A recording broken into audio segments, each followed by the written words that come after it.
साहित्य की कक्षा में आप सभी का स्वागत है। हिंदी साहित्य की कक्षा 7 का आज अध्याय दो कलाकार को हम पढ़ने जा रहे हैं। हिंदी साहित्य हमें सिर्फ बोलना ही नहीं सिखाता, अपितु जीवन जीने की कला और उसके महत्व को भी समझाता है। तो आइए बिना किसी देरी इस अध्याय को शुरू करते हैं। यह है हमारा अध्याय 9, दो कलाकार। आज परिचय के माध्यम से हम जानेंगे दो कलाकार जो हमारा अध्याय है, ये एक हास्यपूर्ण अध्याय है। इसने एक चित्रकार और एक कवि की माली हालत का जिक्र करते हुए बताया गया है कि आजकल कलाकार और लेखकों को उनकी मेहनत का पूरा पैसा नहीं मिलता। जितना वो काम करते हैं उसके हिसाब से उनका पैसा कम मिलता है। दोनों कलाकार धनी लोगों से कैसे इसका बदला लेते हैं, यही इस अध्याय का एक विषय है। इस पाठ को हम कुछ पात्रों के माध्यम से पढ़ेंगे, जिसका परिचय यहाँ पे हमें दिया गया है। पहला है चूड़ामणि, जो कि एक कवि है। दूसरा है मार्तंड, जो कि एक चित्रकार है। परमानंद एक प्रकाशक है। रामनाथ एक रईस व्यक्ति है, यानी एक धनी व्यक्ति है। और बुलाकी दास एक मकान का मालिक होता है। आइए इसे प्रारंभ करते हैं। जगह बताई गई है, किसी बड़े नगर के एक बड़े मकान का एक कमरा होता है। समय दिन का समय रहा है। एक बड़ा सा कमरे में किसी प्रकार का कोई फर्नीचर नहीं, कुछ बैठने का जैसे पलंग यानी बेड जो होता है या सोफे, ऐसा कुछ भी नहीं। अंदर की तरफ कमरे के आधे भाग में तस्वीरें बिखरी हुई पड़ी है और दूसरे आधे भाग में पुस्तकें बिखरी हुई हैं। विंग की ओर मुंह किए एक और पंडित चूड़ामणि बैठे हैं और दूसरी ओर मिस्टर मार्टंज बैठे हुए हैं। चूड़ामणि के आगे एक मोटा सा रजिस्टर रखा हुआ है, जिस पर वे फाउंटेन पेन से लिख रहे हैं। मार्टंज के आगे एक छोटा सा स्टैंड है, जिस पर एक अध बनी तस्वीर यानी आधी बनी हुई तस्वीर वहां पर रखी हुई है। उसके हाथ में एक तूड़ी है और वह तस्वीर बना रहा है। ये पूरा दृश्य वहां पर है। चूड़ामणि लिखते लिखते कलम रोककर, यानी कुछ लिख रहे होते हैं और वो अपना पेन रोक देते हैं। उनकी आंखें रजिस्टर पर ही लगी है, वो रजिस्टर को ही पढ़ रहे हैं। मार्तंड, सुना मार्तंड, आज मैं प्रकाशक परमानंद के यहाँ गया था। वह बोला कि किताबें बिकती ही नहीं, पैसा कहाँ से आए? एक पैसा मेरे पास नहीं, और बदमाश ने कल ही एक मोटर खरीदी है। बताइए, कहते हैं कि पैसा नहीं, तो आप सोचिए कि गाड़ी उन्होंने कहां से खरीद ली। मार्तंज कहते हैं तुली रोककर और तस्वीर की ओर ध्यान से देखते हुए, भाई यह तो बुरी सुनाई। मैं तो सोच रहा था कि तुम रुपए ले आए होंगे, नहीं तो मैं ही लाला रामनाथ के हाथ 7 रुपए में एक तस्वीर बेच देता। चूड़ामणि बोले, रजिस्टर पर आंखें गड़ाते हुए और मस्तक यानी अपना सिर पर बल पर पड़ते, यानी फोरहेड पर उनके पे सलवटें पड़ती हैं। और क्या कहा, तुम भी रुपए नहीं लाए? मार्तंड बोला, लाता कैसे? भला बताओ, 50 रुपए की तस्वीर अगर कोई 25 तक दे तो भी बेची जा सकती है, लेकिन जब कोई यह कहे कि मैं 7 रुपए के ऊपर एक कौड़ी भी नहीं दे सकता, तो भला तुम ही बताओ क्या कर सकता था? मतलब किसी वस्तु की चीज की जो रेट है, मूल्य है, वो अधिक कम लगाना भी उचित बात नहीं है। वो कैसे देगा जब उसको उस रेट में, उस मूल्य में वो वस्तु पड़ी ही नहीं है। चूड़ामणि कहते हैं, ऐसी बात है, तुम्हारी जगह अगर मैं होता तो उससे साफ कहता कि तुम्हारे बाप ने भी कभी तस्वीर खरीदी है कि तुम खरीदोगे, और यह कहकर मैं सीधा वापस आता। मार्तंड बोलता है, अच्छा होता कि तुम ही मेरी जगह वहां पर मौजूद होते। चूड़ामणि बोले लिखते हुए, तो क्या यह बुद्धू की तरह चले आए? मार्तंड कहता है, नहीं यार, मैंने तो उठने की तैयारी करते हुए सिर्फ इतना कहा कि तुम चोर हो, और जब उसने सिर उठाया तब मुझसे रहा न गया और मैंने कहा तुम उठाईगीर हो। और जब उसने मेरी तरफ देखा तो मैं उससे इतना कहने का लालच न रोक सका और उससे कहा कि तुम गिरगिट हो जो कि रंग बदलता है। चूड़ामणि हंसते हुए बोले कि बात तो तुमने बेजा नहीं कही।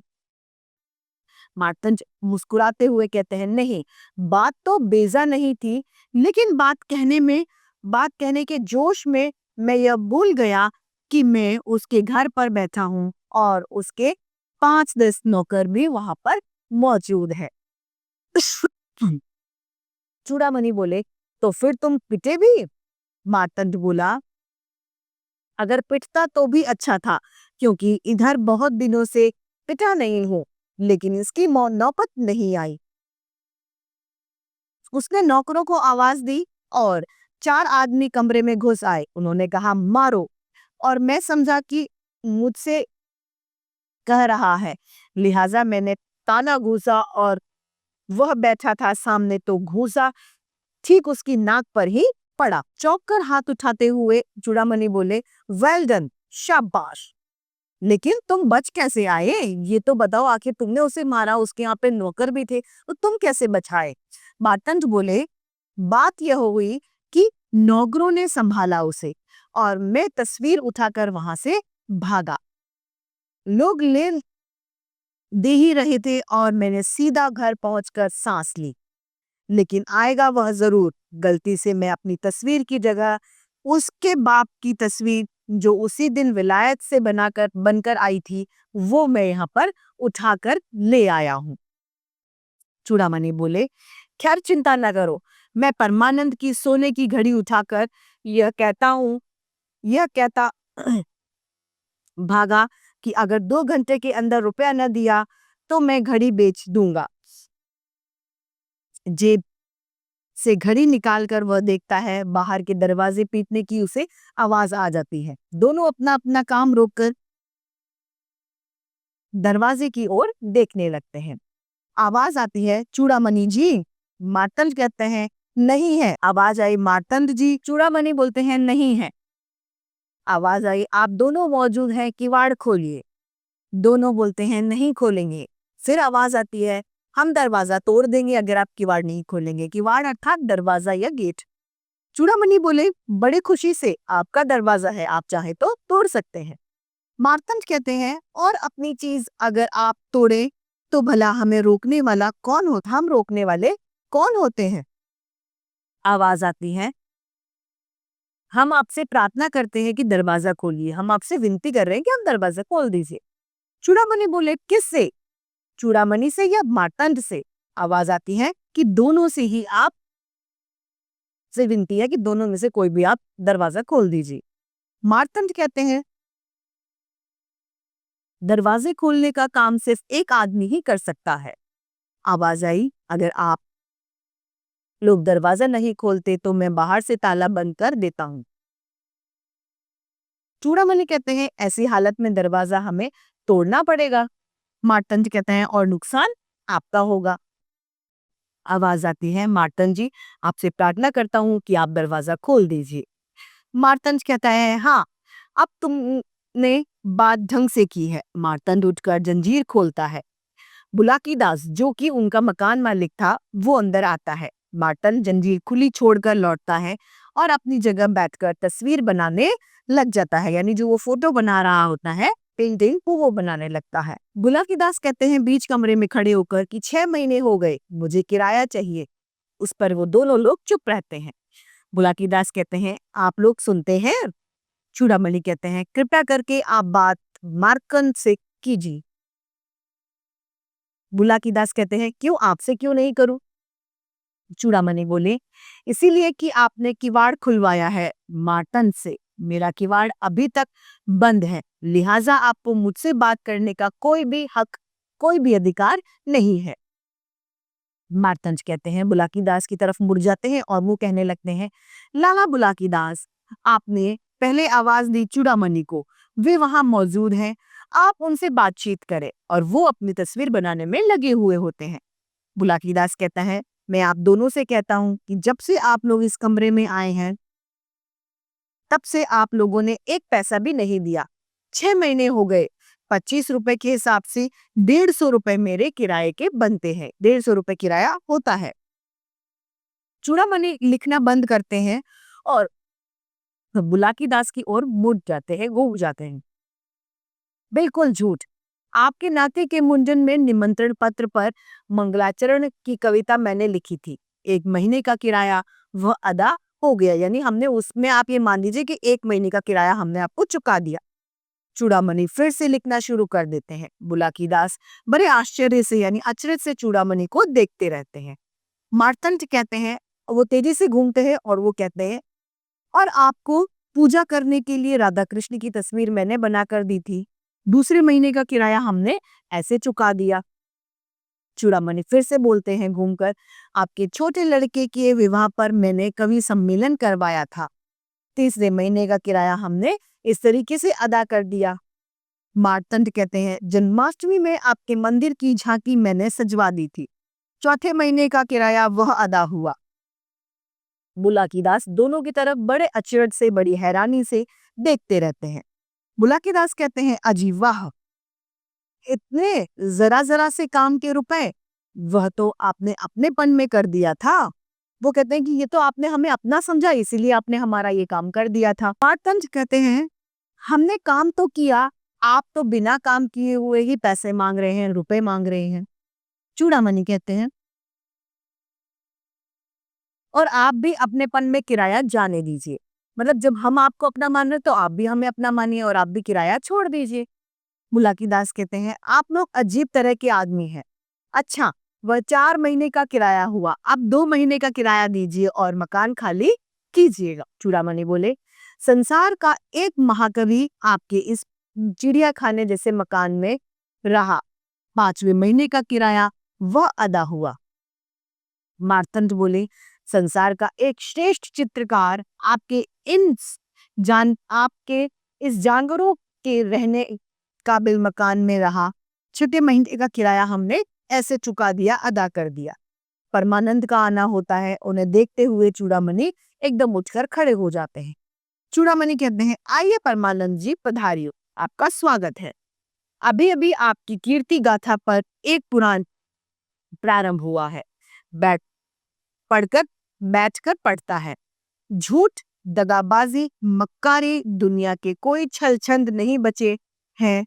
इससे धन्य प्रकाशक परमानंद, इसीलिए हम लिखने बैठे लंबा चौड़ा एक पुराण। परमानंद हाथ जोड़ता है। चूड़ामणि जी, अब बस कीजिए, मैं आपके रुपए लाया हूँ। चूड़ामणि कहते हैं घूमकर, अच्छा रुपए लाए हैं, तो फिर यह पुराण लिखना बंद कर देता हूँ। परमानंद जेब से कुछ नोट निकाल कर देता है। चूड़ामणि बैठे बैठे नोट लेकर गिनने लगते हैं और जेब में रख लेते हैं। परमानंद जी कहते हैं, अच्छा अब मेरी घड़ी। चूड़ामणि बोले, आश्चर्य से कहते हैं कि अब तो आप घड़ी वापस ले जाएंगे? परमानंद जी बोले, जी हाँ। चूड़ामणि इस पर कहते हैं, बहुत अच्छा, यह लीजिए अपनी घड़ी। और शुरू हुआ परमानंद पुराण। परमानंद हाथ जोड़ते हुए फिर कहते हैं, नहीं, यह घड़ी मेरी ओर से आपको भेंट है, यानी मेरी ओर से आपको तोहफे में दी जाती है। चूड़ामणि घड़ी वापस रख लेते हैं। इसी समय लाला रामनाथ का आना होता है और लाला रामनाथ के हाथ में वो चित्र मार्कंड उठ खड़ा होता है। मार्कंड कहते हैं, आइए पधारिए लाला रामनाथ साहब, कैसे कष्ट करना पड़ा। रामनाथ बोले, मार्तंड जी, आप अपनी तस्वीर फोटो की जगह मेरे पिताजी का चित्र ले आए हैं, यह लीजिए और मेरे पिताजी का चित्र आप मुझे वापस दे दीजिए। मार्तंड जी बोलते हैं, हाँ, बड़ी गलती हो गई, मैं क्षमा प्रार्थी हूँ, यह लीजिए अपने पिताजी का चित्र। रामनाथ चित्र देखते हैं और फिर गुस्से में, आपने यह क्या किया, नाक गायब कर दी। मार्तंड जी कहते हैं, लाला जी, नाक तो आपने अपने पिताजी की कटवा दी। 50 रुपए के चित्र के दाम 7 रुपए लगाकर आपने अपने पिताजी की नाक कटवा दी। आप लोग जानते हैं, ये लाला रामनाथ आपके पिता बड़े दानी थे, बड़े पुण्यात्मा थे, और उनके सुपुत्र ने उनकी आज नाक कटवा दी। ऐसा करके उन्होंने उसकी तारीफ की। रामनाथ की तारीफ मार्तंड ने करी। रामनाथ बोले, अच्छा, यह तस्वीर मैंने ले ली, यह लीजिए 50 रुपए और तस्वीर ठीक कर दीजिए। रामनाथ मार्तंड को नोट देते हैं। मार्तंड बिना गिने ही नोट अपनी जेब में रख लेते हैं। फिर रामनाथ के हाथ से चित्र लेकर तुली से एक नाक उसकी ठीक कर देते हैं। मार्तंड कहते हैं यह लीजिए। उनकी नाक सही सलामत वापस आ गई। रामनाथ चित्र लेकर जल्दी से जाता है और पीछे पीछे परमानंद आता है। बुलाकीदास कहते हैं अब आपके पास रुपए आ गए हैं, किराया अदा कर दीजिए, यानी आप किराया हमें दे दीजिए, भाड़ा दे दीजिए।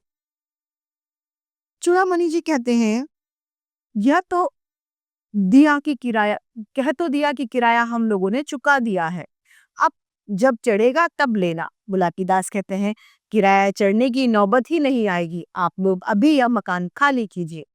मार्कंड कहता है बुलाकीदास हम आपकी तस्वीर बनाकर प्रदर्शनी में भेजे और आपकी उस तस्वीर में आपकी नाक का होना या न होना हमारे इस मकान में रहने या न रहने पर निर्भर करता है। यानी हम ऐसी तस्वीर बना देंगे जिसमें आपकी नाक होगी या नहीं होगी। ये किस बात पर निर्भर करता है?